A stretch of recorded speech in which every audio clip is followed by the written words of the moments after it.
For me, Charles Oliveira is the most inspirational story in MMA today. But as we get into fight week of UFC 275, and the more I start to watch and listen, the more I start to realize Glover Teixeira is giving the lightweight champ a run for his money in terms of being the most feel-good story in the sport right now. The more I think about the lightweight champion and the light heavyweight champion, the more I start to realize how their stories are very similar. Two veterans of the sport thought to be past their prime with their better days behind them. Both quietly started stringing together a win streak, with each win being more impressive than the next, right up until the point to where the streak they completed became so impressive it was simply undeniable. Markability and demand from the casual fan base be damned. Both earned their title shots, both unlikely title contenders, and both emerged from those positions as UFC champions. In the same way Oliveira was considered to be the betting underdog in his first title defense, Teixeira enters this fight the underdog against the ultra-dangerous challenger Jiri Prochazka. But the amazing thing about Teixeira is that throughout his entire resurgence over the years, he was generally looked at as an underdog, but he certainly never saw it that way. Teixeira has been a betting underdog in his last 3 fights, and in all of those fights he earned stoppage victories, include one that crowned him the undisputed UFC lightweight champion. At 42 years young, he's just trudging forward, fighting the best fighters on the face of the planet at the top of their games, and kicking their asses left, right, and center. A lot of people get caught up in the age of fighters, when in actuality it's far more about the mileage than anything else. Teixeira is actually up there in both categories, but the guy is performing better than he ever has. There's no doubt he doesn't have the same quickness as he did in his younger years, but skill-wise, he's better than ever, and there are no signs of diminished durability. He has some of the cleanest boxing in the division, and he always did.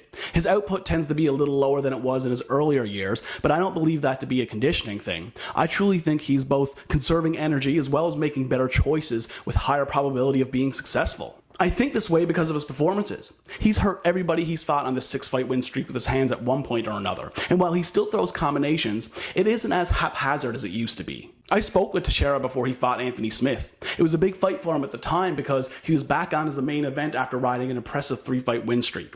I asked him what the catalyst for this resurgence was, and he told me that once he started to take care of his body and availing of the services at the Performance Institute, that he just started to feel much better. He went on to say that this newfound practice of listening to his body, making sure he was getting the proper rest, rehabilitation, and diet, removed a lot of the stress he used to carry going through these fight camps. And I'm not sure if any of you have seen the interviews or embedded with Teixeira this week, but this guy is looser than creamed corn.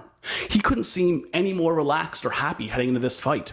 And it's his demeanor coupled with how he's been performing lately that has me convinced he's going to defend his title on Saturday night. Jiri Prochazka is an absolute monster. He's a fighter that I've been really excited about since he's arrived to the UFC. The samurai spirit is a very real thing. It's not a shtick and totally genuine. All the proof you need is in his performances. Prochazka is the type of fighter that I love to watch more than anybody.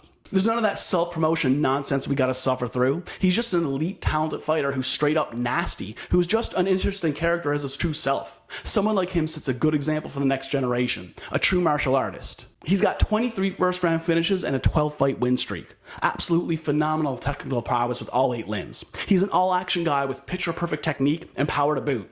Make no wonder he's fighting for a UFC championship this week. But I do have to say, I've been starting to wonder if this might be just a little bit too soon for him. Although he's a betting favorite and has a very bright future ahead of him regardless of the outcome this weekend, and all of the footage I've seen of him this week, you kind of get the impression that both him and his team are feeling the pressure of being thrust into this momentous occasion. Prochazka is experienced, but he doesn't have any experience being on the big stage of a fight of this magnitude. Experiencing the circus that is the media obligations of headlining a major UFC pay-per-view is far more draining than people give it credit for. And this is for fighters who do it on a regular basis. What Prochazka is going to experience this week is going to be unlike anything he's ever experienced in his career up until this point. I'm not saying that it's going to be his undoing, but I am saying that the apparent stress he seems to be under does not bode well for him going in there to fight a guy like Teixeira who's seemingly more calm, relaxed, and in a better place mentally and physically than he's ever been. I really like to wait until the weigh-ins before giving a prediction, mostly because between now and then my opinion could change, but the more we move through this fight week, the more Teixeira's confidence seems to be growing and growing, which in turn makes me more confident that the old dog defends the title on Saturday night. And on goes the saga of one of the greatest stories in mixed martial arts.